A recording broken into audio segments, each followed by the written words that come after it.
How you doing, folks? Chris Stafford again. All right, I'm back at my desk.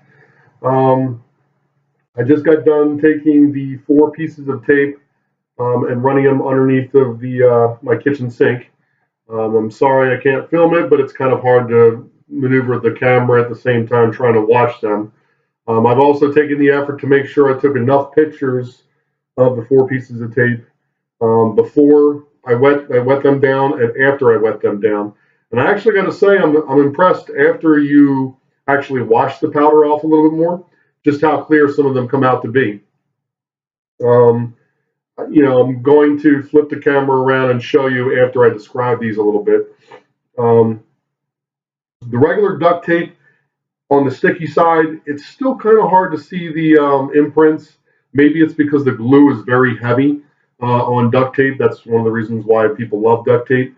But I still can make out 2 or 3 very small prints because when I have my hands together like this, I can see them. I can see where the palm or the tips of the fingers got on there. The gaffer's tape, which is the Hollywood TV type tape, it still has prints all over the place.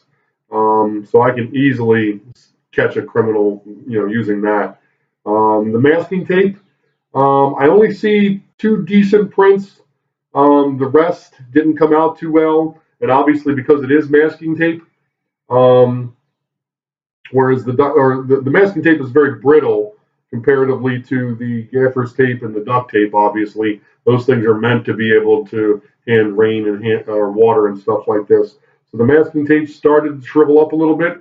The only benefit I have to all 4 of these pieces of tape is on the back side of the tape. Again, is a piece of the quick lift strip tape that Alicia gave us inside of our toolbox. So that's actually very helpful because of the fact that it preserved, as I said, the fingerprints on the backside. And even when we ran the tape underneath the water, it's not going to actually run anything off the backside.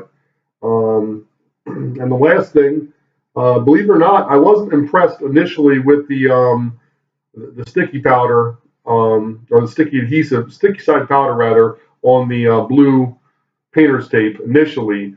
But after I washed it off in the water, and I was like, man, this still isn't coming out very well. However, as I held it up and a little bit of light came through it, I can see where there's, maybe I shouldn't have used black. I should have used white, or, we should have some, rather we can't use, this is sticky side powder. So I'm wondering if there's a white version of the sticky side powder as well. So maybe that's a question I'm going to ask Alicia, because I think the white sticky side powder would have came out better if there is.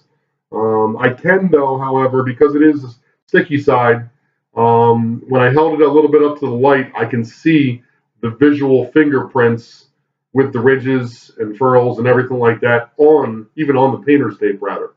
So I'm actually kind of impressed with with the 4 layouts that I have here.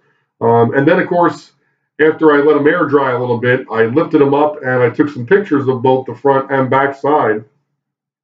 And I got to admit, even with those little quick lift strips, I still have them stuck to the back of the tape itself, just to preserve the fingerprint. All 4 of the tapes easily have fingerprints on the back side, which I'll show you. When I post the pictures and post this video up there, I'll show you that. Anyway, I still have the second half of this exercise to do. I still have the hedron, which I'm going to take a 5-10 minute break, come back and do this. And then I also have the magnetic powder portion of it. So I'll be back in 5 to 10 to finish this video up.